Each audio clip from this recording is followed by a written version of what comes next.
Alors bonjour, aujourd'hui on va voir la correction de l'examen de la session de 2023 de l'Académie de Souss-Massa, donc de la région d'Agadir, des mathématiques, troisième année collège, et l'examen se présente comme tel, donc deux feuilles.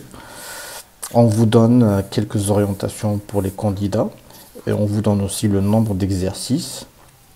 On va voir ça ensemble. Orientation pour les candidats.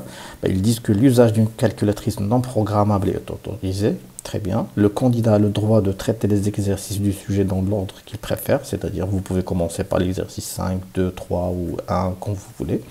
Et doit noter sur sa copie les numéros des exercices et des questions auxquelles il répond. D'accord. Donc, si vous voulez commencer par l'exercice 6, il faut exercice 6, question numéro 1 et ainsi de suite. L'utilisation de la couleur rouge sur la copie est à éviter, donc style rouge à éviter. Il est rappelé que la qualité de la rédaction, la clarté et la précision des raisonnements sont prises en compte lors de la correction. Comme tout le temps, hein. Donc il faut donner des réponses qui sont claires, qui sont précises. Et il faut montrer le raisonnement. Donc il faut écrire le raisonnement que vous avez dans la tête. Il faut vraiment le rédiger d'une façon claire et d'une façon précise. Voilà, c'est pris en compte dans la correction. Ça vous donne des points de plus. Les 7 exercices du sujet sont répartis sur les domaines du programme comme suit. Très bien. Déjà, cet exercice, apparemment, c'est des petits exercices, 2 points, 2 points, 3, 4, 2, 4,5, 2,5. Le premier sur la géométrie analytique, géométrie dans l'espace et système, d'accord. Équation, inéquation et système, on a vu. Statistique, on a vu. Fonction linéaire et fonction affine, très bien. Géométrie analytique, encore une fois. Translation et géométrie dans l'espace, encore une fois. D'accord, donc là, c'est plus de la géométrie analytique et géométrie dans l'espace qui se répètent. Très bien, comme d'habitude, on commence et on attaque l'exercice numéro 1. On écrit exercice 1.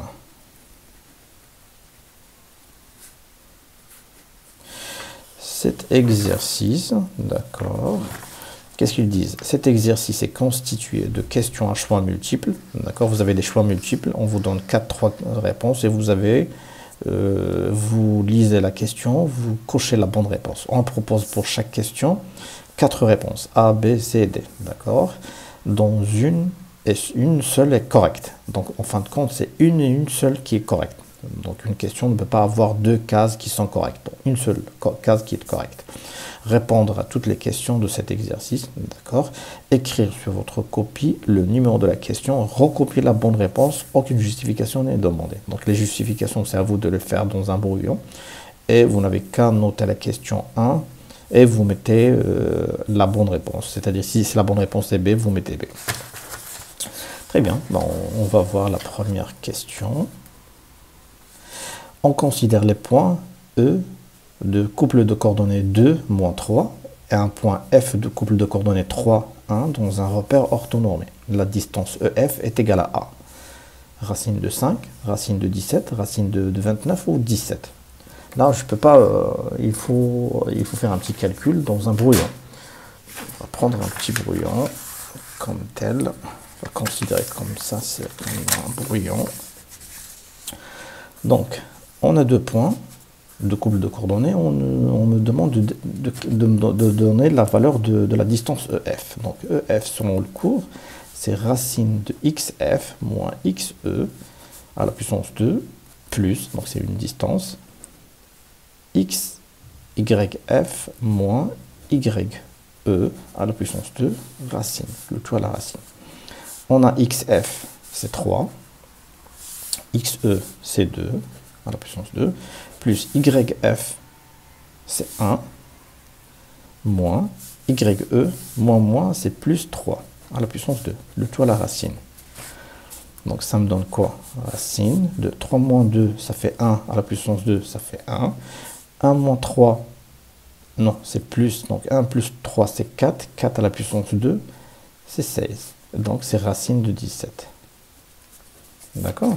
Donc la bonne réponse, c'est B. Deuxième question. Si 10 cm3 est le volume d'une pyramide et si 80 cm3 est le volume de son agrandissement, alors le coefficient de cet agrandissement est 1 sur 8, 2, 8 sur 3 ou 8.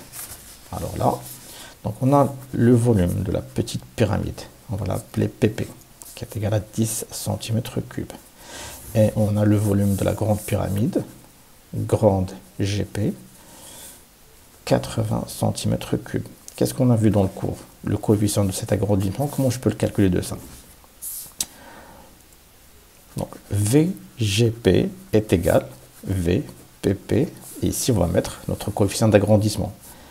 Et notre coefficient d'agrandissement c'est K, mais cette fois c'est apporté à la puissance 3, parce qu'on travaille avec des volumes. D'accord. Donc K à la puissance 3 n'est rien que c'est V de GP sur V de PP. Grande pyramide, petite pyramide. C'est-à-dire 80 sur 10. Et 80 sur 10, c'est 8 fois 10 sur 10. Donc si je simplifie par 10, ça me reste 8. Donc K à la puissance 3 est égal à 8. Mais moi je cherche K, je ne cherche pas K à la puissance 3. Donc 2, plutôt 8, je peux l'écrire de la façon 2 fois 2 fois 2. C'est-à-dire 2 à la puissance 3. Donc K en fin de compte, c'est 2. Donc la bonne réponse, c'est B. Voilà. Troisième question. Le couple de coordonnées, non, c'est pas de coordonnées. Le couple 2 moins 1 est la solution du système A, B, C et D. Et on me donne 4 systèmes.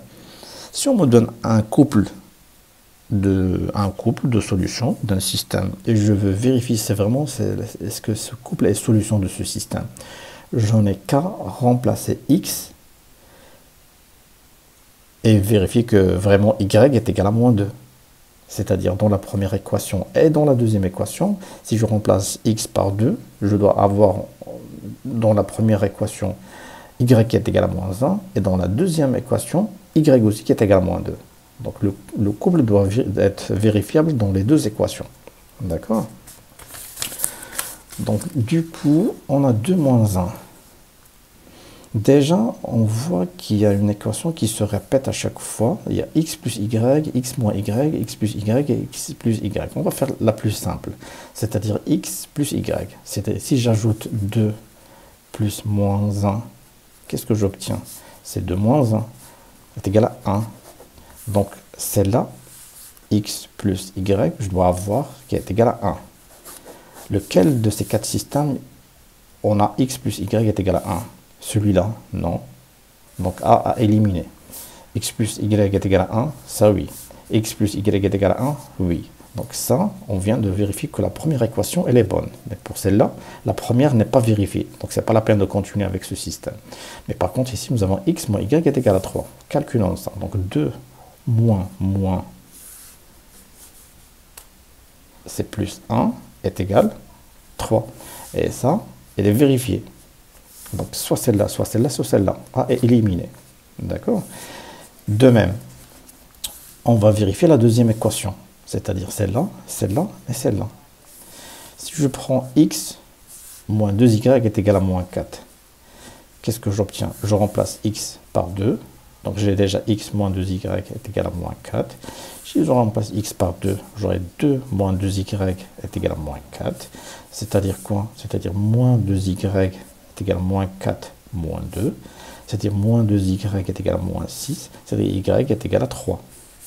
Est-ce que nous avons y est égal à 3 pour celui-là? Est-ce que nous avons y est égal à 3? Ben non, on a y est égal à moins 1. Donc B à éliminer. Donc on n'a pas A et on n'a pas B, parce que la deuxième équation n'est pas vérifiée. La première l'est, mais la deuxième ne l'est pas. Maintenant, il me reste ces deux équations. Est-ce que x plus 2y est vérifié? On va voir. On va remplacer x par 2, 2y est égal à 0. Donc 2y est égal à moins 2. Donc y est égal à moins 1. Donc c'est la bonne réponse. Ce n'est pas la peine de continuité parce qu'ils me disent qu'une seule équation, ou plutôt une seule réponse est correcte. Donc du coup, ça c'est la bonne réponse, c'est C. Même pas de vérifier D, on peut le faire si vous voulez. X plus 3y est égal à 1. Si je remplace x par 2, j'aurai 3y est égal à 1. Donc 3y est égal à 1 moins 2. Donc 3y est égal à quoi? moins 1. Donc y est égal à moins 1 sur 3. On n'a pas ça. Donc D n'est pas vérifié aussi. D'accord? Donc, troisième question, c'est C. Voilà. Rapide. Maintenant, exercice 2. Exercice 2, pardon. On me demande un ensemble de questions. C'est 4 questions. Donc cet exercice, je pense qu'il n'y a que... Oui, exactement, il n'y en a que 4 questions. Résoudre l'équation, la première équation. Donc 1, on va écrire résolution. La résolution de l'équation 2x moins 3 est égal à 7x plus 12. D'accord? Voilà, noter 1. On a 2x moins 3 est égal à 7x plus 12. On va mettre les inconnus d'un côté et les connus d'un autre côté. Donc 2x moins 7x est égal à 12 plus 3. C'est moins 5x est égal, 12 plus 3, ça fait 15. Donc x est égal à 15 sur moins 5. 15, c'est 3 fois 5 sur moins 5. J'élimine le 5 avec le 5, ça me reste le 3 et le moins, c'est moins 3. Donc x est égal à moins 3. J'encadre la solution, je crée une petite phrase. Et je dis, l'équation 1 admet une unique solution qui est moins 3. D'accord. Deuxième question, c'est une équation simple. Résoudre l'équation. Résolution de l'équation. Et on écrit cette équation. X facteur de x plus 3 est égal à 6 plus x au carré. D'accord? On va la noter 2. On a. Déjà, on voit qu'il y a c'est pas une équation du premier ordre. On a x à la puissance 2. Mais par contre, ici, j'ai un x facteur de x plus 3. Qu'est-ce que je peux faire pour rendre cette équation du premier ordre? Là, elle est du deuxième ordre, parce qu'elle a la puissance 2. Déjà, si je simplifie ça, j'aurai un x au carré qui va être éliminé avec celui-là. Parce que celui-là, il est d'un côté de l'équation et celui-là d'un autre côté. Et on peut les éliminer. Et après, on n'aura pas de x à la puissance 2. D'accord? Ça, il faut le voir rapidement. Donc, x facteur x plus 3 est égal à 6 plus x au carré, n'est rien que x, on simplifie, x au carré plus 3x est égal à 6 plus x au carré. On simplifie x au carré avec ce x au carré, on obtient une équation de premier ordre. Donc 3x est égal à 6, x est égal à 6 sur 3 est égal à 2 fois 3 sur 3. On simplifie le 3 et on reste 2. Donc x est égal à 2. Et on écrit une petite phrase. L'équation de admet une unique solution qui est 2. Et on encadre le 2. D'accord? Troisième question, résoudre l'inéquation. C'est des questions classiques, hein. 2 équations, une inéquation et un système. Ça, c'est 4 points et demi vraiment donnés. Troisième question, résolution de l'inéquation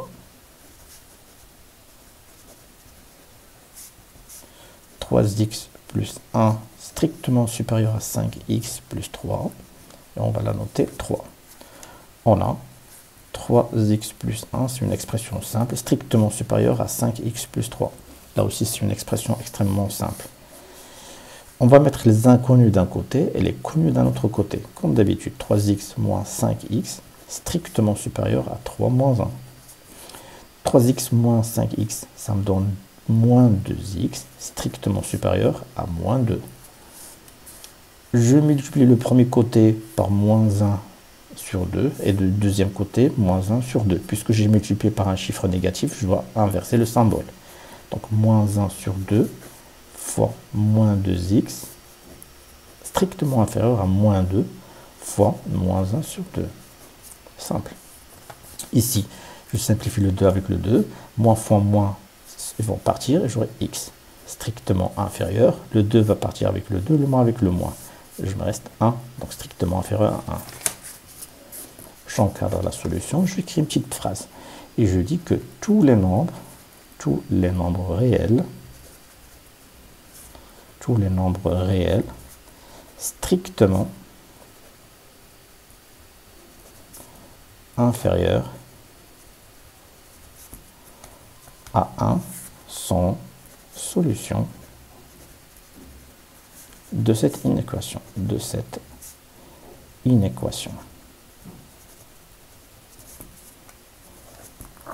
D'accord. Quatrième question. Résoudre le système. Résolution, c'est un système simple. Résolution du système. X plus 2y est égal à 4. 3x plus y est égal à moins 3. Voilà notre système qu'on va appeler S. D'accord. Qu'est-ce qu'on a vu dans le cours? Il y a la méthode algébrique, il y a la méthode graphique. Ici, on ne spécifie pas quelle méthode choisir. Donc, on peut utiliser directement les méthodes algébriques. Les méthodes algébriques, on a deux. On a vu qu'il y a la méthode par combinaison linéaire et par substitution. Ici, on peut substituer. Voilà, on peut sortir x en fonction de y et en fonction de toutes les valeurs des connues. On va le substituer dans la deuxième équation. Sinon, on va faire la combinaison linéaire. Ici, j'ai 2y, ici, j'ai y, ici, j'ai un x, et ici, j'ai un 3y. On va faire la combinaison linéaire. Donc, méthodologie, c'est plus facile là. Méthodologie, choisie. On va écrire combinaison par combinaison linéaire. Combinaison linéaire, c'est la plus facile et la plus rapide. Et on commence par une élimination de x. Élimination de x. Je reprends mon système. X plus 2y est égal à 4. 3x plus y est égal à moins 3. Ben, ici, pour éliminer x, qu'est-ce que je dois multiplier? La première équation. Et par quoi je dois multiplier la deuxième équation pour avoir une somme qui va m'éliminer le x. Ici, j'ai 3x. Ici, j'ai x. Déjà, ils ont le même signe. Positif, positif. Donc, déjà, je vais multiplier une des équations par un chiffre qui est négatif. Très bien. Je maintiens et je retiens. Ici, j'ai 3x. Ici, j'ai un 1x. Il me va falloir ici 3x ou moins 3x. Si j'ai ici moins 3x, plus 3x, ça fait 0. Donc, je multiplie la première par moins 3 et la première, je la garde. Je la maintiens comme telle. D'accord? Donc, je prends la première, je la multiplie par moins 3. Et je garde la deuxième équation comme telle. Et qu'est-ce que j'obtiens? J'obtiens moins 3x moins 6y est égal à moins 12. Et ici, j'obtiens 3x plus y est égal à moins 3. J'additionne les deux équations terme à terme et j'obtiens moins 3x moins 6y entre parenthèses plus 3x plus y est égal à moins 12 entre parenthèses plus moins 3 pour éviter les problèmes. Moins 3x moins 6y plus 3x plus y est égal à moins 12 moins 3. X va partir, c'est une élimination de x, et j'obtiens moins 6y plus y est égal à moins 15. Moins 6y plus y, ça fait moins 5y est égal à moins 15. Donc y est égal à moins 15 sur moins 5 est égal à moins 3 fois 5 sur moins 5 est égal. J'élimine moins 5 avec moins 5, ça me reste 3. Ce qui implique que y est égal à 3. D'accord. Maintenant, on va faire une élimination de y. Élimination de y. On a x plus 2y est égal à 4 et on a 3x plus y est égal à moins 3. On va analyser les y. Qu'est-ce qu'on a? 2y positif. Y positif. Donc déjà, je dois multiplier l'une des deux équations par un chiffre qui est négatif. Comme ça, si je fais la sommation, ils vont être éliminés. Ici, j'ai 2y. Par quoi je dois multiplier y pour avoir une somme qui est nulle? Par moins 2.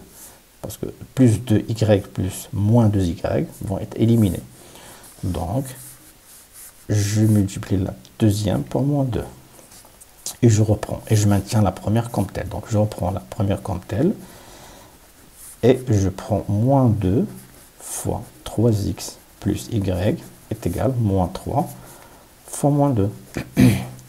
Le système devient x plus 2y est égal à 4. Moins 2 fois 3x, ça fait moins 6x. Moins 2y est égal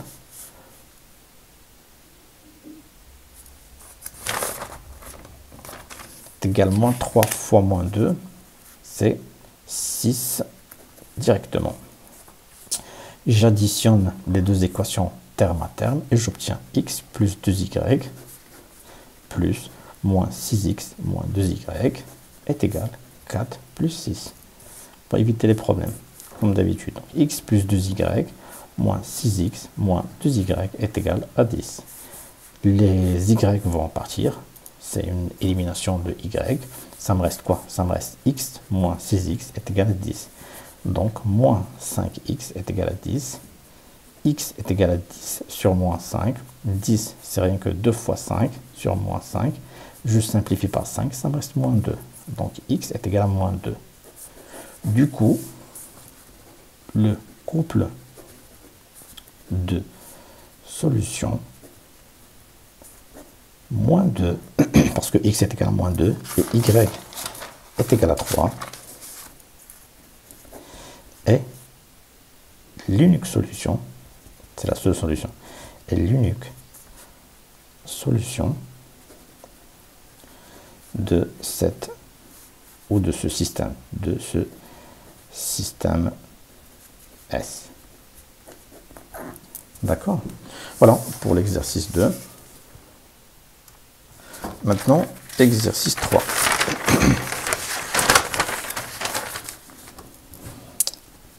Exercice 3.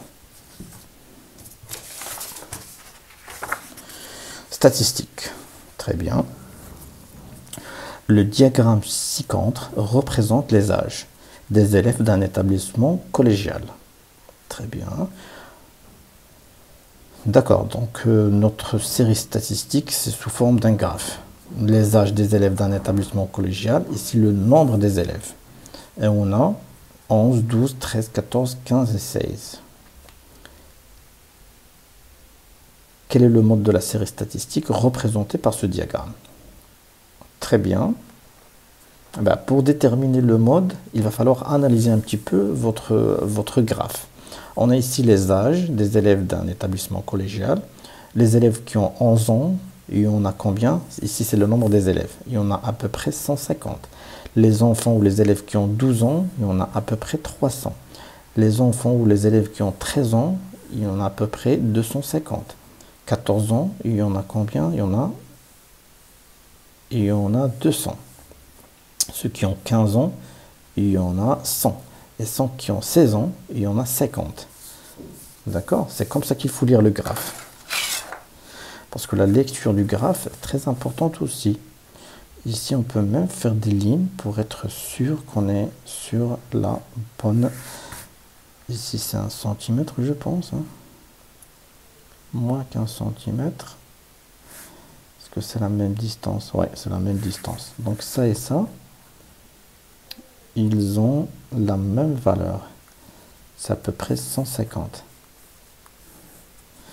Ici, c'est 100. Ici, c'est 50. Ici, c'est 250. Et ici, c'est 300. Voilà, effectivement. D'accord.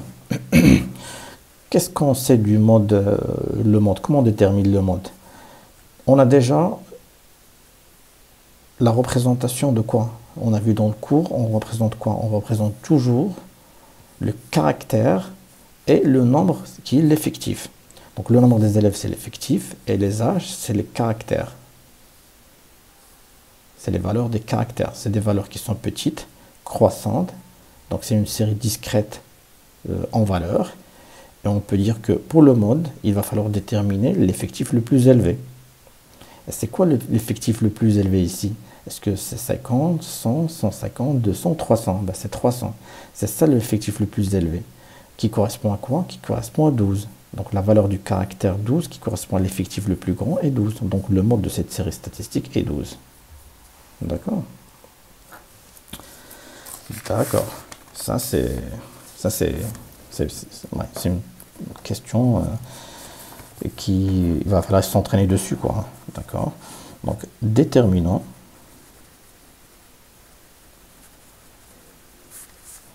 le mode de cette série statistique. Donc d'après le diagramme, parce que c'est une question où il va falloir déterminer le mode à partir du diagramme. D'après le diagramme, on a l'effectif le plus élevé ou le plus grand, l'effectif le plus grand est 300.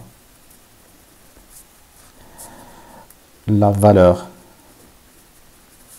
du caractère qui correspond à cet effectif, c'est-à-dire 300, et 12. Donc, le mode de cette série statistique, on peut même rajouter discrète, on a vu ça dans le cours, discrète en valeur, et 12. D'accord? C'est comme ça qu'on détermine le mode. Deuxième question. Recopier et compléter le tableau ci-dessous. On vous donne les âges, c'est le caractère, ça on l'a compris. L'effectif, on l'a déjà déterminé, c'est ici, c'est l'axe des ordonnées. Et l'effectif cumulé. Donc il va falloir calculer l'effectif cumulé. D'accord? On va faire ça ensemble. Tac. Qu'est-ce qu'on a?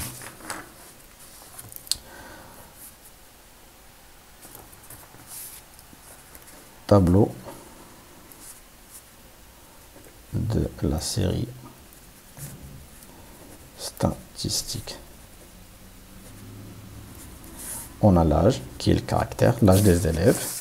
On a 11, 12, 13, 14, 15, 16. 15 et 16. On a l'effectif qui est le nombre des élèves.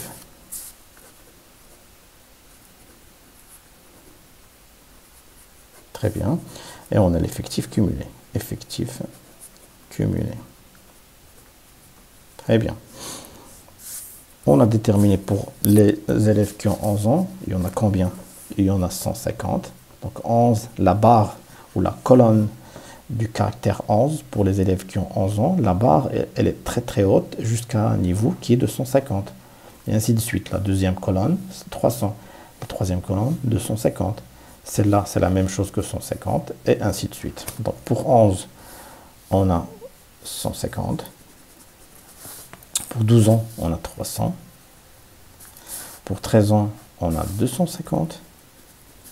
Pour 14 ans, on a la même chose. Comme 11 ans, c'est 150. 15 ans, c'est 100. Et 16 ans, il y en a 50.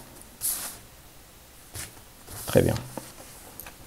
L'effectif cumulé, donc c'est ça, c'est 150. Plus 300, ça fait 450. 450 plus 250, ça fait 600, ça fait 700. 700 plus 150, ça fait 850.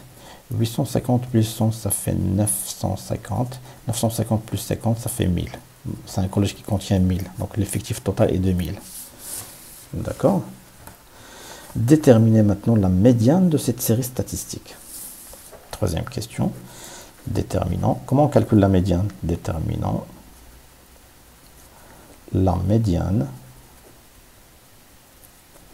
de cette série statistique.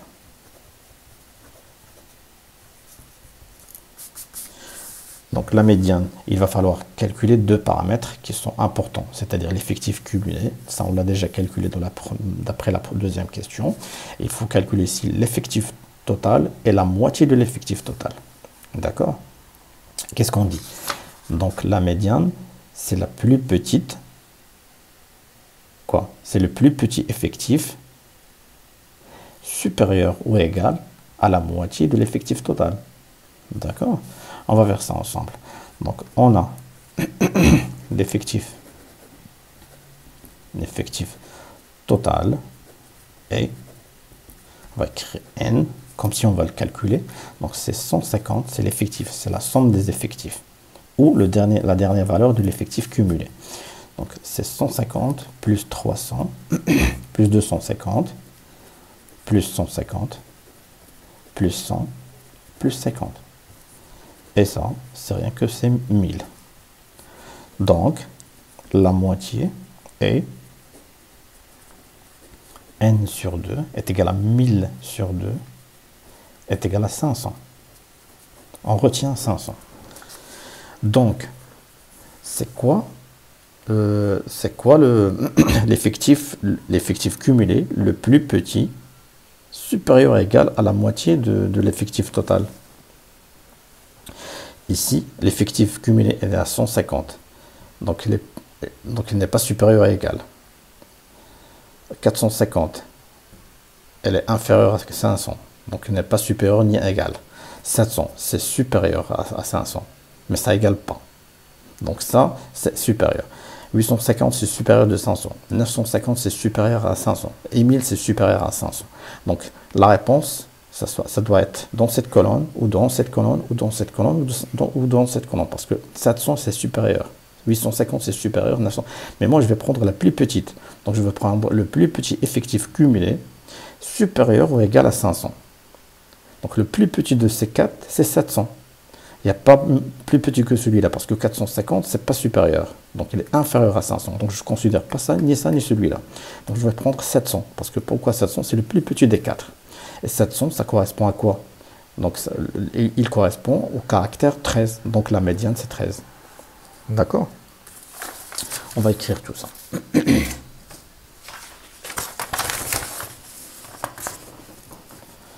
On a l'effectif cumulé le plus petit supérieur ou égal à la moitié de l'effectif total qu'on a calculé, hein, c'est 500. C'est-à-dire 500 et c'est quoi? C'est 700. Et 700. On dit quoi? La valeur du caractère.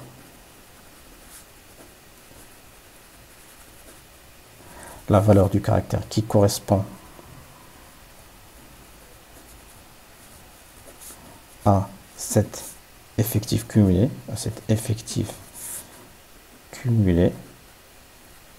c'est-à-dire 700, et quoi? Donc la valeur du caractère qui correspond à 700, c'est 13. Et 13. Donc, la médiane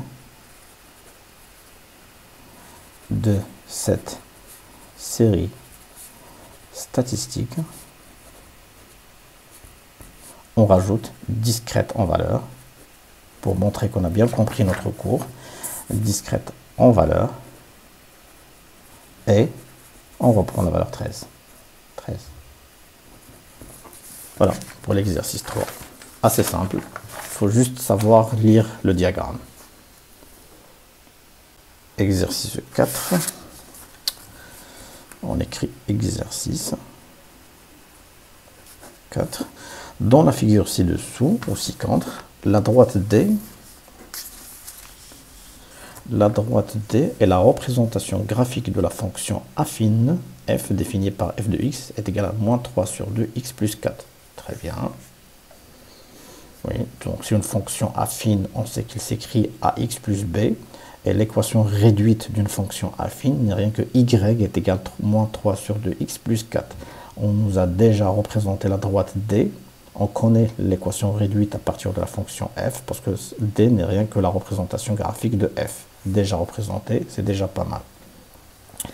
Ici, on voit que la droite D se coupe avec l'axe des ordonnées sur un point qu'on peut déterminer facilement ses coordonnées, c'est-à-dire 0, 1, 2, 3, 4. Donc 0, 4 est un point qui appartient à la droite D. Ça, c'est facile. Déterminer f de 2, c'est-à-dire l'image de 2, par la fonction f. Première question. A. Déterminant f de 2. On a quoi? On a f de x qui est égal à moins 3 sur 2x plus 4. Voilà. On remplace x par 2. Donc f de 2 n'est rien que moins 3 sur 2. Le x, je remplace par 2 et je calcule. Moins 3, donc je simplifie 2 par 2, ça me reste moins 3 plus 4 est égal à 1. Donc f de 2 est égal à 1. Un nouveau point, une image de plus. Question B. Déterminer le nombre dans l'image par f est moins 2. Ça, c'est l'inverse. Ça, c'est des questions classiques. Donc, déterminant, ça, on l'a déjà vu. Hein. Déterminant le nombre dans l'image par f est moins 2. Revient à calculer quoi? Revient à calculer f de x est égal à moins 2. Parce que là, on ne cherche pas x, on ne cherche pas l'image de x, comme ici, mais on cherche le point x dont l'image est moins 2. Donc, je prends la fonction f de x et je lui dis que la fonction f de x est égale à moins 2. Et je détermine x, c'est-à-dire quel est le nombre que je dois mettre ici pour avoir moins 2. Ben, c'est simple, c'est moins 3 sur 2 x plus 4 est égal à moins 2. Donc, je remplace f de x par ça dans l'expression. Et ça nous donne moins 3 sur 2x est égal à moins 2 moins 4. Donc, x est égal à moins 2 moins 4 fois 2 sur 3. Moins 2 sur 3. Donc, x est égal à quoi? Moins 2 moins 4, ça fait moins 6. Fois moins 2 sur 3. Moins 6, c'est quoi? C'est moins 3 fois 2. Fois moins 2 sur 3. Donc, je simplifie le 3 avec le 3. Le moins qui va partir avec le moins, c'est moins fois moins. Et ça me reste 2 fois 2, c'est égal à 4. Donc, x est égal à 4. Donc, f de 4 qui donne moins 2. D'accord? Et on peut vraiment vérifier ça directement sur le graphe. 1, 2, 3 et 4. Ça, c'est le x qui est égal à 4. L'abscisse 4. L'intersection de cette droite qui passe par x est égale à 4. C'est ici. Et la projection de ce point sur l'axe des ordonnées, c'est ici. Et ça, c'est moins 1, moins 2. Donc 4, l'image de 4 est moins 2. Ben, c'est normal parce que c'est un point qui appartient à la droite D. Donc elle est correcte. Question C. Le point A de couple de coordonnées 10, moins 11 appartient-il à la droite D? Là, il me donne des coordonnées vraiment hors du repère. Vous voyez? Donc, x est égal à 10. 1, 2, 3 et 4, 5, je ne peux pas. Et là, c'est exprès. Pourquoi? Pour ne pas tirer la réponse directement ou tirer la réponse graphiquement. Parce que ici, on peut la tirer graphiquement, qu'on peut là, ou de vérifier notre réponse graphiquement. Mais ici, il va falloir vraiment la calculer. Maintenant, on me dit que le point A appartient-il à la droite D? Justifié. Et bien, il va falloir dire deux petites phrases. Parce que là, ils ne me disent pas de voir est-ce que le point appartient à F ou non. Ils me disent est-ce qu'il appartient à la droite D. Et bien, il va falloir tirer l'équation réduite de D et de vérifier que vraiment les coordonnées vérifient l'équation réduite de D. Et si c'est le cas, on peut dire que A appartient à D. Donc, on a, ou plutôt déterminant petite phrase d'introduction. Déterminons si A appartient à la droite D.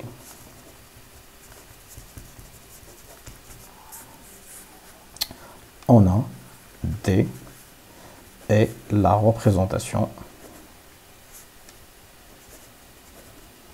graphique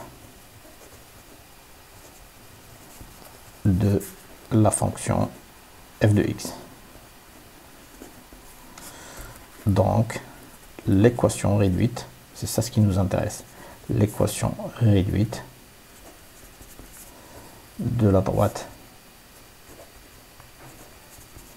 D est, comme le cours, hein, y est égal à moins 3 sur 2x. Je reprends l'expression de la fonction f de x. Plus 4. C'est simple. Car f de x est égal à moins 3 sur 2x plus 4. D'accord? A appartient à la droite D si le couple de coordonnées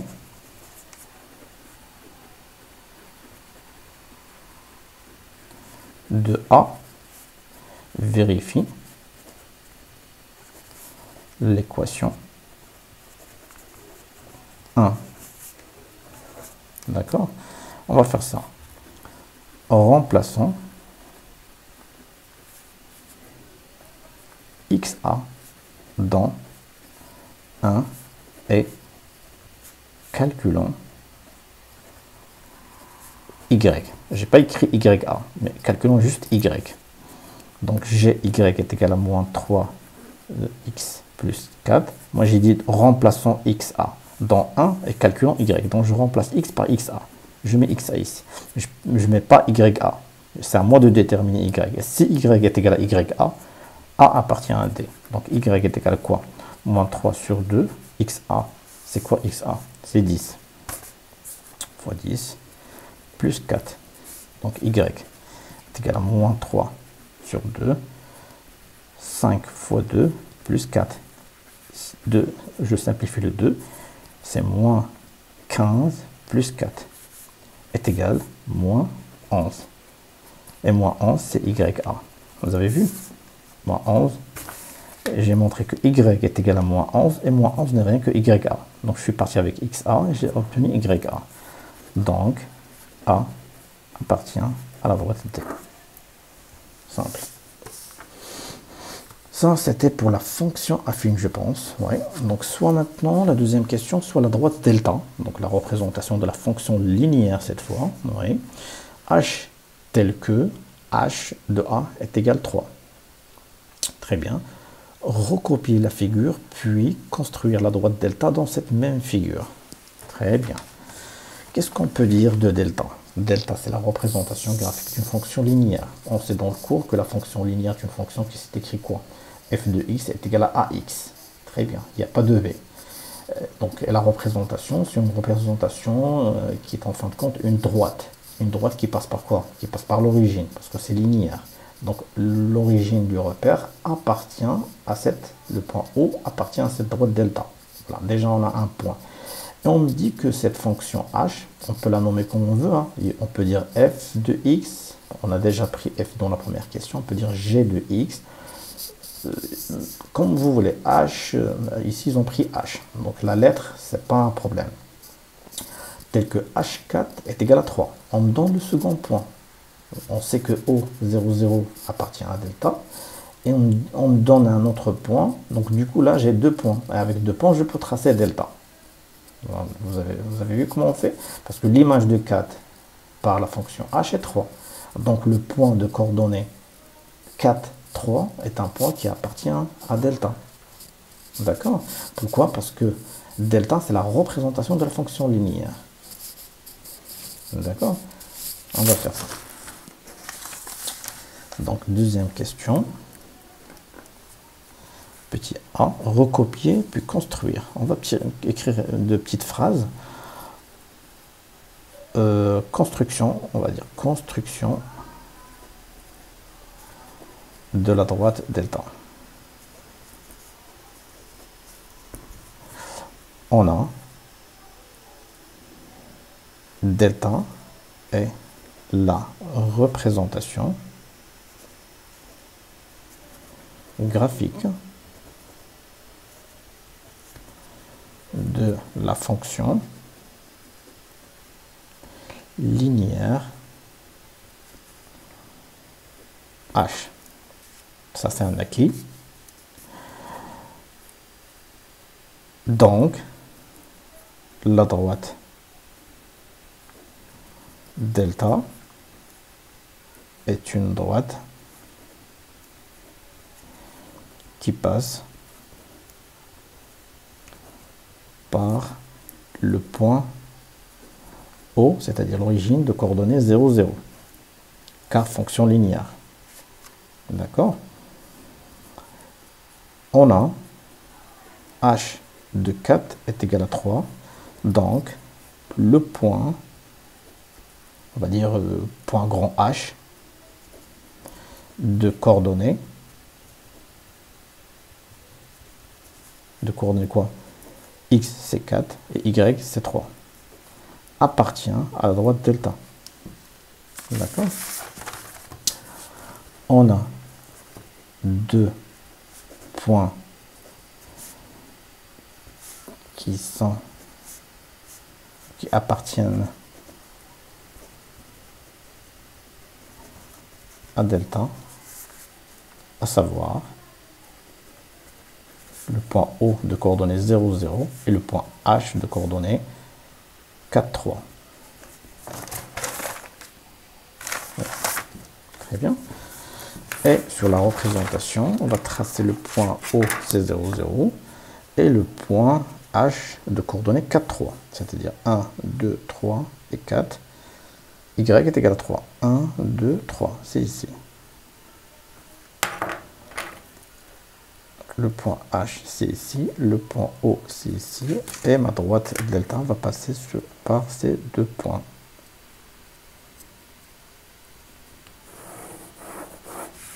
Voilà delta. Une intersection sur un point. Intersection de D et delta. Je ne sais pas si on va me demander cette question. On va voir ça ensemble. Les droites D sont-elles perpendiculaires? Justifiez votre réponse. Oui, je vois qu'ils sont perpendiculaires. Hein.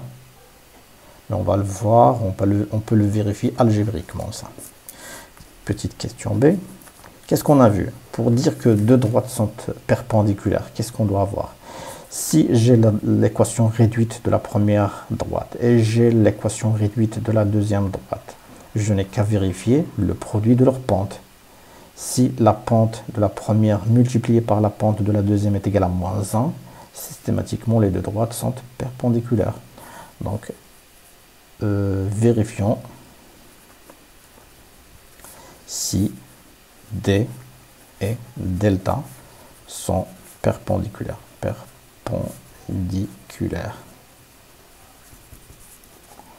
On a les équations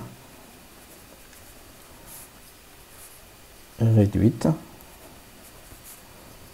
de D. Donc D, c'est quoi l'équation réduite de D? On l'a vu, Y est égal à moins 3 sur 2, X plus 4. Est-ce qu'on a l'équation de H? Ou plutôt de delta. Delta, c'est la représentation de H. Et H de X, on n'a pas. Donc il va falloir calculer H de X. Déterminant l'expression de H de X. Parce que si on a H de X, on peut déterminer l'équation réduite de la droite delta. Donc, H ou A, la pente, ou c'est pas la pente, c'est le coefficient. Pour une fonction, c'est le coefficient. Le coefficient qui est égal à AX. Déterminons l'expression de H de X est égal à X. Le coefficient A est égal à f de X sur X. Or, on a quoi? On a H de 4 est égal à 3. Donc A est égal h de 4 sur 4. h de 4, c'est 3 sur 4. Donc, h de x est égal à 3 sur 4 x. C'est ça l'expression de h de x. Et on peut le vérifier. Hein. Donc, si je remplace x par 4, et j'aurai y qui est égal à 3. Donc, l'équation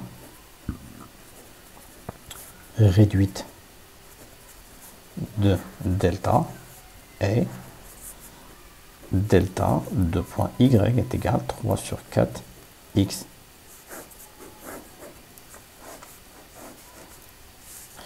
Les deux pentes.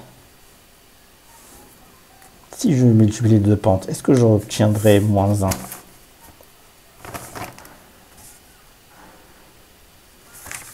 Je ne pense pas.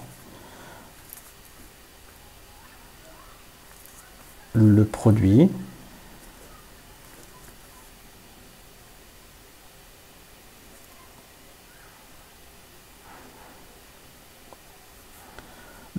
des pentes ou des deux pentes de D et delta est quoi? C'est moins 3 sur 2 fois 3 sur 4 est égal. 3 fois 3 c'est 9. 4 fois 2 c'est 8.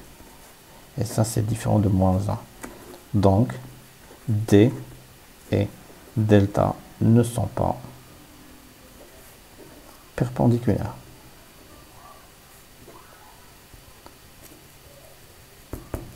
Voilà pour l'exercice 4.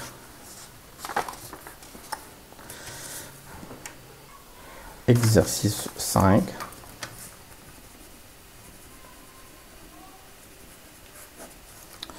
Dans un repère orthonormé, on considère les points A de coordonnées ou de couple de coordonnées 2, moins 1 et le point P de couple de coordonnées 4, 3. Déterminer les coordonnées du vecteur AB.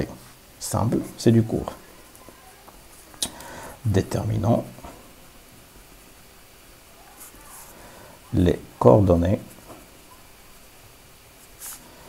du vecteur AB. Le vecteur AB, on peut l'écrire comment? C'est xb moins xa, yb moins ya. Pourquoi j'ai avancé b de a? Parce que le vecteur, l'origine du vecteur, c'est le point A. Et l'extrémité du vecteur b, c'est le point B, extrémité. Et toujours la règle, c'est l'extrémité moins l'origine. L'extrémité moins l'origine. Très bien. Donc AB, c'est quoi? XB, c'est 4, moins XA, c'est 2.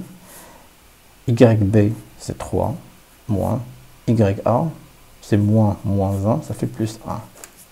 Donc AB, c'est 2, 4. Voilà le vecteur AB. Les coordonnées du vecteur AB. Montrer que Y est égal à 2x moins 5 est l'équation réduite de la droite AB. Montrons que Y est égal à 2x moins 5 et l'équation réduite de la droite AB. L'équation réduite de la droite AB. Qu'est-ce qu'on peut dire? D'après le cours, comment on détermine A et B? On va faire comme on fait tout le temps. Hein. Supposons que y est égal à ax plus b et l'équation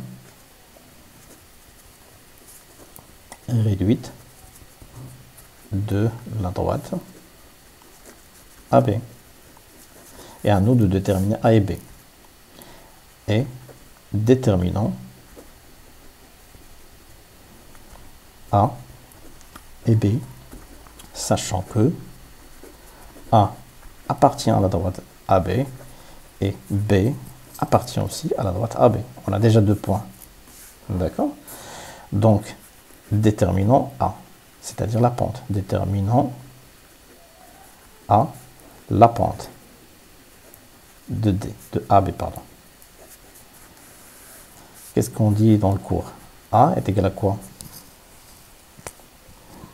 C'est, j'ai deux points, donc je peux utiliser les coordonnées des deux points pour tirer la pente. Et je peux écrire YB moins YA sur XB moins XA, qui est égal aussi, même si j'inverse les points, c'est toujours le même résultat. YA moins YB sur XA moins XB.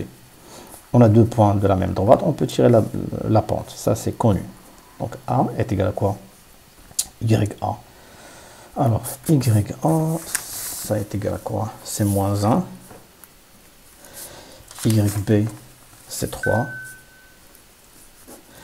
XA, c'est 2. XB, c'est 4.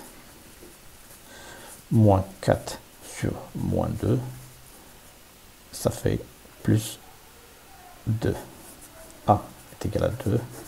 D'où l'équation de AB peut l'écrire Y est égal à 2x plus B.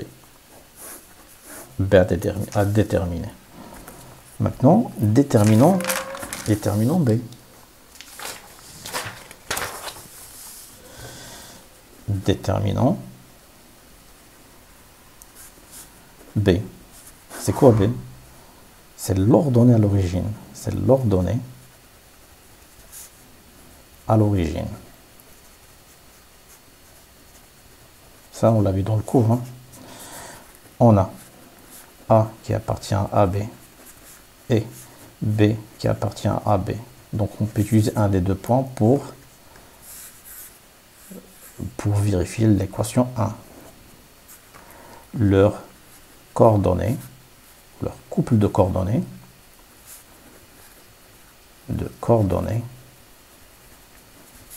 vérifie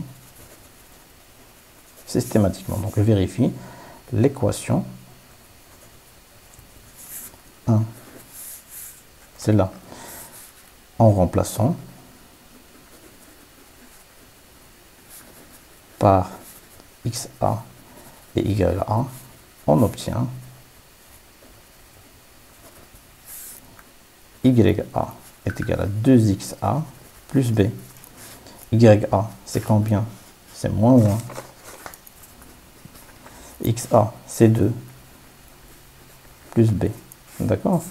Donc B, c'est quoi? C'est moins 1, moins 4. Donc moins 5. D'où l'équation réduite de la droite AB est Y2X plus B qui est moins 5. Donc moins 5. On vient de le vérifier. Donc Y est égal à 2X moins 5. Très bien. Troisième question. Déterminer l'équation réduite de la droite D, petit d, médiatrice du segment AB. Très bien. Ça, c'est des questions classiques. Ça, sincèrement, si vous avez vraiment travaillé les anciens examens, c'est toujours les mêmes questions qui se répètent. Pour déterminer l'équation de la droite D, qui est médiatrice de segment, il va falloir quoi? Il va falloir déterminer le milieu du segment AB, qui est un point qui appartient à la droite D, et puisque D, la médiatrice de AB, elle est perpendiculaire à l'équation AB, plutôt à la droite AB. Et puisque D est perpendiculaire à AB, le produit des deux pentes est égal à moins 1. Donc je peux tirer la pente en utilisant cette relation, et je peux déterminer B en calculant les coordonnées du point milieu du segment AB. D'accord? On va faire ça ensemble. Donc, déterminons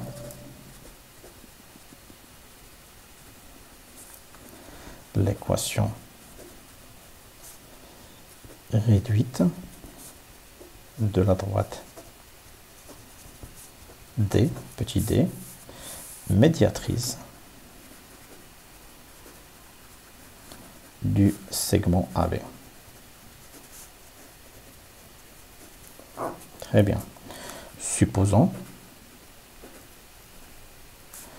que y est égal à a'x plus b' est l'équation réduite de la droite de la droite D. Déterminant A' et B'. Et déterminant A' et B'. Déterminant A', la pente de T. Très bien. Qu'est-ce qu'on a? On a D est perpendiculaire à AB. On peut dire D est médiatrice du segment AB.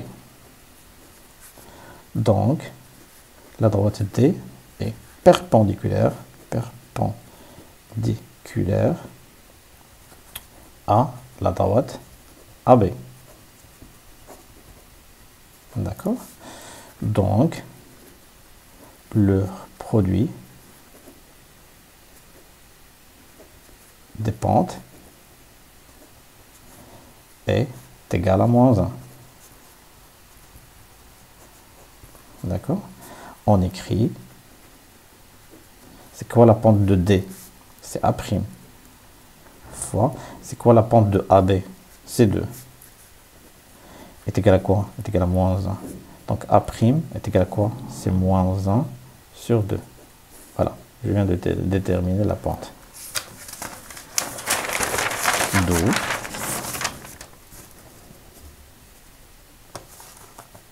petit d, y est égal moins 1 sur 2x plus b'.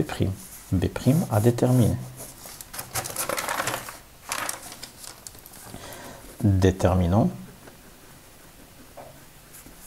B'. Comment je vais déterminer B'? J'ai besoin d'un seul point qui appartient à D et ses coordonnées ou les coordonnées de ce point vont vérifier cette équation. Ici, il vérifie cette équation, je peux tirer B'. Mais j'ai pas de point. Comment je vais tirer ce point? Mais je me rappelle des exercices précédents que je peux calculer les coordonnées du milieu de AB. Et pourquoi le milieu de AB m'intéresse? Parce que la médiatrice passe par ce point. C'est-à-dire D passe par le point milieu du segment AB. D'accord? Donc, soit K de coordonnées YK, plutôt XK, YK, le milieu du segment AB.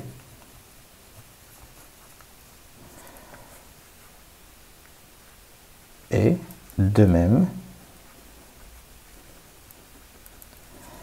la droite D médiatrice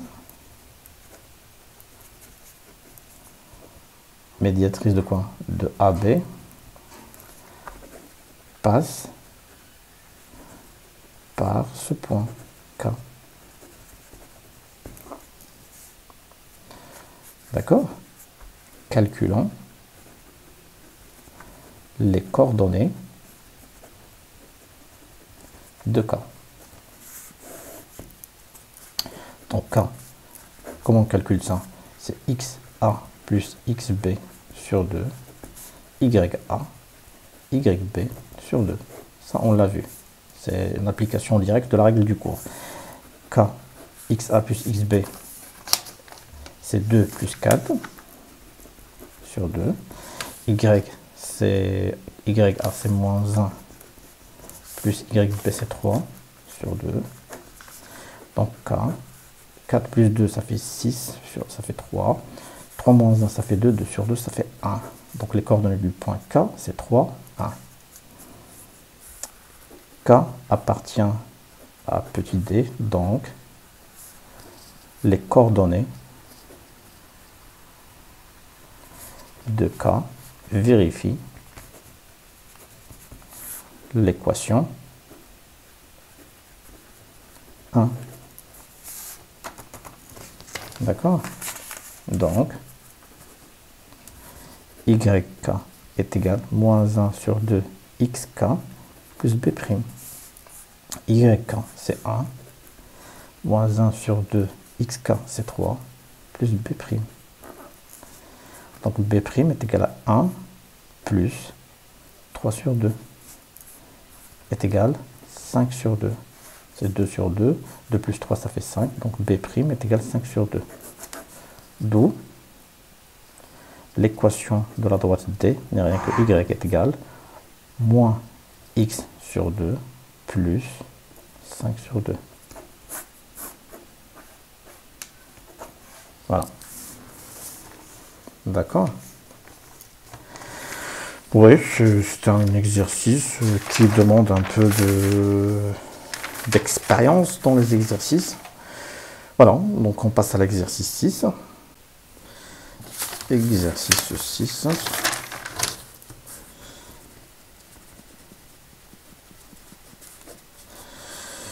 KLMN est un rectangle de centre O. Très bien. KLM, un rectangle de centre O. T est la translation qui transforme O en M. Qui transforme O en M. Donc le vecteur OM. De ce côté. Déterminer l'image du point K par la translation T. C'est facile. On l'a vu de ça aussi. Qu'est-ce qu'on peut dire? On a KLM est un rectangle. Les diagonaux LN et KM ont le même milieu de segment O. Donc O, c'est le milieu du segment KM. Et si on a la règle, on a OM plus OK est égal vecteur nul. Donc quoi? Donc OM est égal KO. D'accord? Donc du coup, l'image de K par la translation OM est O. Première question. Déterminons l'image du point K par la translation T, deux vecteurs, on a vu ça dans le cours, deux vecteurs OM. Parce que là, on me dit que c'est la translation qui transforme O en M. Donc O en M. Très bien. On a O et milieu du segment KM. Car KM est le diagonale du rectangle KLMN et O sont centre. C'est simple. Donc d'après la règle O et le milieu du segment KM, on peut dire quoi? On peut dire que OM plus OK est égal vecteur nul. OM, ça m'intéresse. Donc je dois sortir le second vecteur qui contient le point K, mais ils doivent être égaux. Donc OM, c'est quoi en fin de compte? C'est moins KO est égal vecteur nul. Ça, on l'a vu dans le cours. Si je renvoie ce vecteur de l'autre côté, donc OM est égal à KO. Autrement dit, KO est égal à OM. D'accord? Si la translation T transforme O en M, ben il va transformer K en O, parce que KO est égal à OM. Puisque KO est égal à OM, donc la translation T va transformer le point K au point O. Donc l'image de K est le point O. Deuxième question, recopiez la figure sur votre copie, puis construire le point P, image du point L, par la translation T. Donc ça, c'est la représentation. Donc là, il faut savoir utiliser le compas et la règle. Parce que ce qui leur intéresse, c'est de faire une bonne représentation graphique. Puis construire le point P, oui, image du point L, par la translation T. Qu'est-ce qu'on peut dire? On peut mettre une petite phrase et répondre à la fois graphiquement et à la fois à la question 2. Dire que P image de L, ça veut dire quoi? Traçons le point P.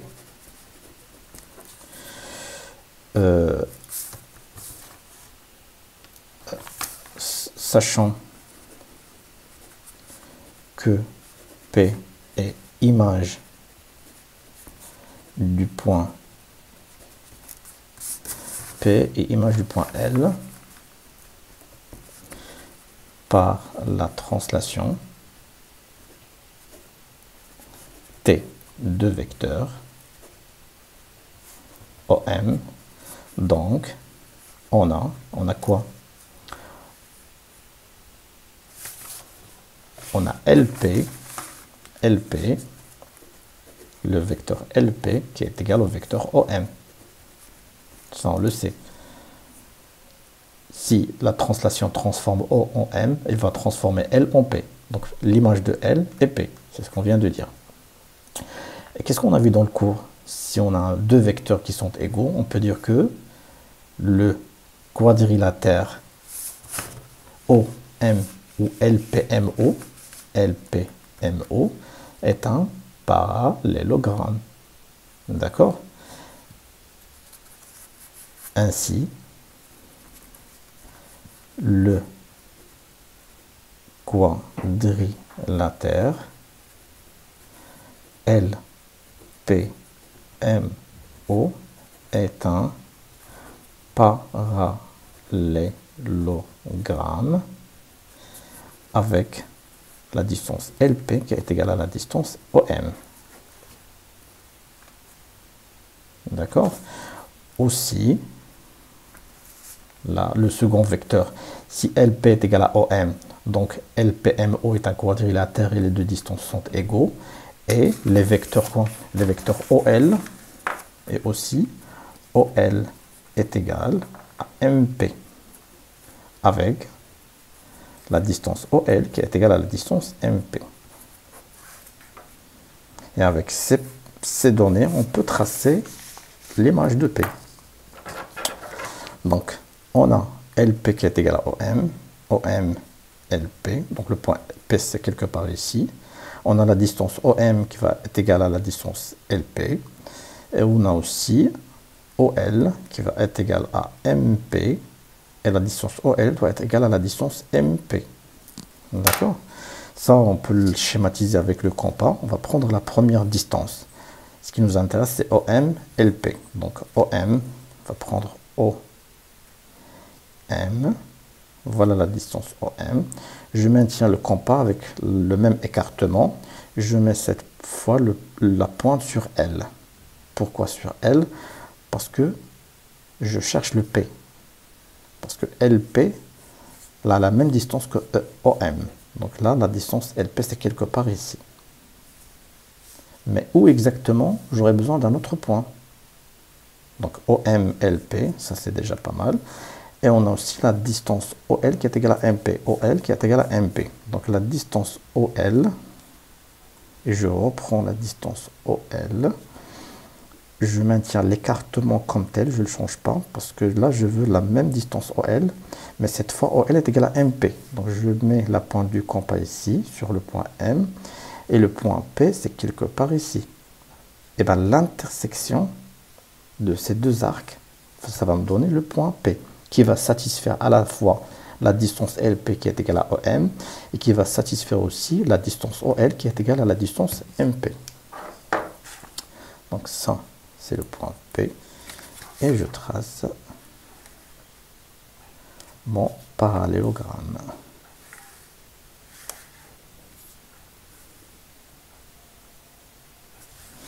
cette distance va être égale à cette distance va être à cette distance. Et puis voilà, donc c'est un losange. C'est un losange, pourquoi? Parce que on sait que OL est égal à OM, puisque OM est égal à LP et OL est égal à MP, bah, les quatre côtés sont égaux, donc c'est un losange. D'accord? Troisième question. Déterminer l'image de l'angle KOL par la translation T. KOL.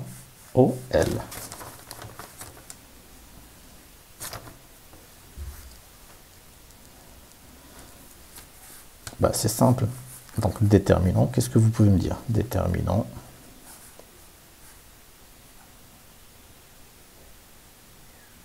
Déterminant l'image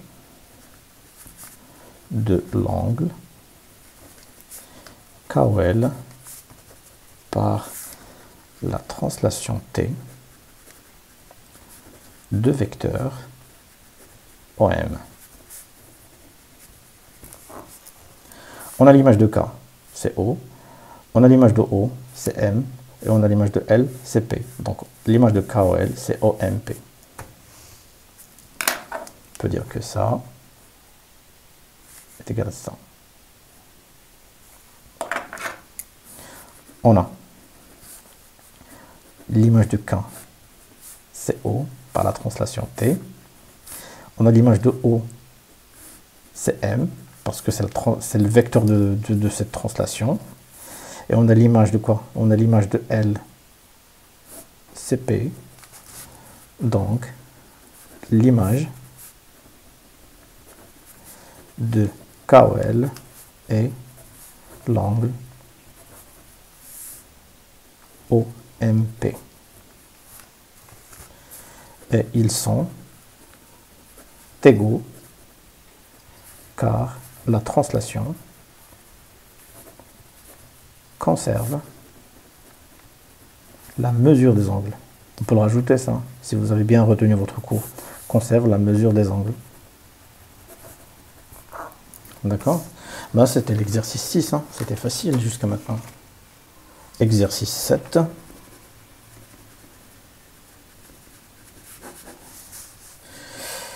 Qu'est-ce qu'on dit dans l'exercice 7? A, B, C, D, E, F, G, H. A, B, C, D, E, F, G, H, un parallélépipède rectangle tel que, très bien, donc c'est un parallélépipède rectangle, il n'y a pas de face carrée, c'est pas un cube, donc voilà, c'est des rectangles. J'ai la distance AB qui est égale à 8 cm, j'ai la distance BC qui est égale à 6 cm, et j'ai la distance PF, la hauteur qui est égale à 5 cm. Très bien. Montrez que AC est égal à 10 cm. C'est simple, extrêmement facile. Nous avons A, B, C, D, E, F, G, H est un parallélépipède rectangle. Et nous avons A, B, C, D est un rectangle. Donc, le triangle ABC est un triangle rectangle en B. Parce que là, nous avons un angle droit ici. Et nous avons la distance AB, nous avons la distance BC. On peut calculer AC par le théorème de Pythagore. Assez facile.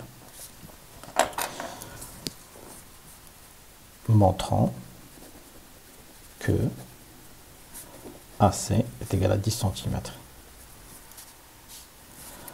On a A, B, C, D, E, F, G, H est un parallélépipède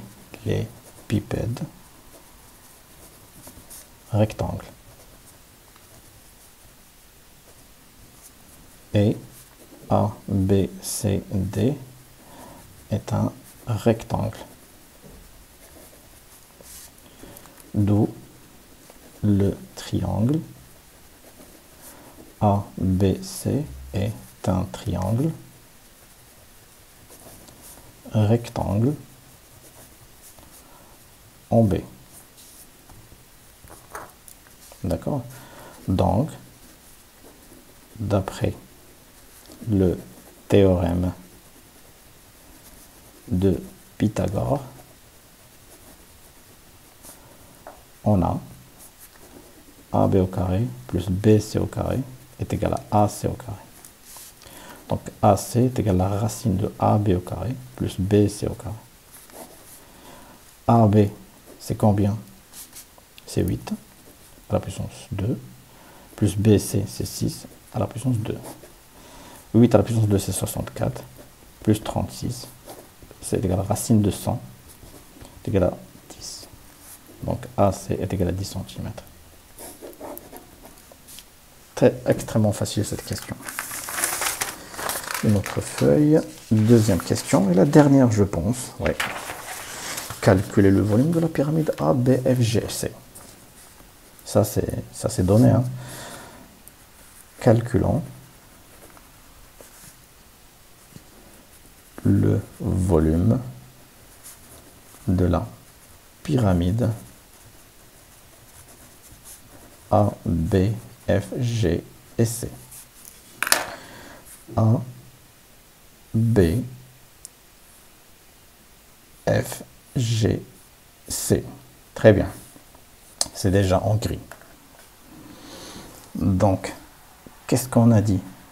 Pour calculer le volume de tout type de pyramide, il va falloir chercher deux éléments, la base et la hauteur.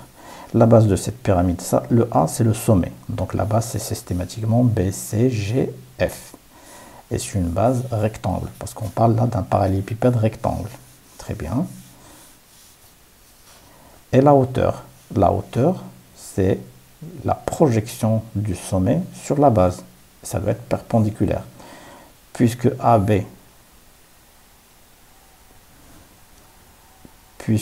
est perpendiculaire au plan BFGC, donc AB c'est la hauteur de cette pyramide, et non pas AC et non pas AG. D'accord? Il ne faut pas dire que la hauteur de cette pyramide est AC ou AG, c'est vraiment AB. Pourquoi? Parce que c'est perpendiculaire à la base. Donc la surface de la base multipliée par la hauteur sur 3 est égale au volume. On a la base de la pyramide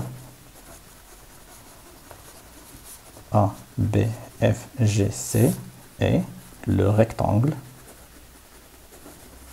B, F, G, C.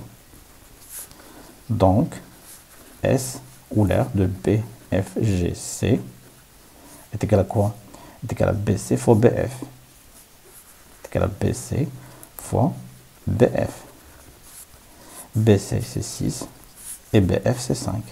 Est égal à 30 cm carré, parce que c'est une surface. D'accord? Et on a la hauteur de la pyramide A, B, F, G, C et le segment. Pourquoi? Ce segment AB. Pourquoi? C'est la hauteur. Parce que la droite AB est perpendiculaire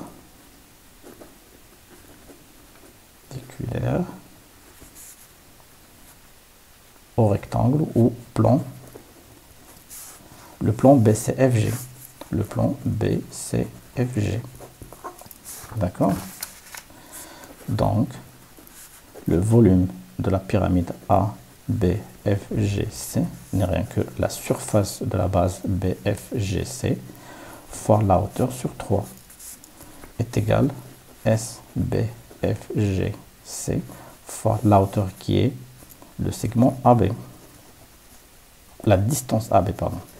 La distance AB sur 3. Application numérique, volume de ABFGC, c'est quoi? C'est 30 fois AB. Ça fait 8 sur 3. 3 fois 10 fois 8 sur 3. Je simplifie le 3 avec 3, ça me reste 80. Donc le volume de ABFGC est 80 cm3. C'est un volume. C'est simple. Il n'y a pas de réduction, il n'y a pas d'agrandissement, il n'y a pas de... En général, c'est un examen facile, vraiment très très facile. Il n'y a pas de questions pièges, si ça aussi c'est facile. Question classique, il faut avoir la main dessus. Question classique, il faut savoir juste tirer des informations directement de votre diagramme pour l'exercice 3. Exercice 2, deux équations, une inéquation, un système, pas de problème. Question-réponse multiple choix, vraiment c'est un examen à la portée. 20 sur 20, il ne faut pas la rater avec cet examen. Voilà, donc c'était la correction de cet examen de la région de Souss-Massa, d'Agadir. Sur ce, je vous dis, on se donne rendez-vous la prochaine fois pour la correction d'un nouveau examen. Je pense que la prochaine fois, on va faire la correction de l'examen de Beni Mellal Khnefra. D'ici là, je vous souhaite une excellente journée et à la prochaine.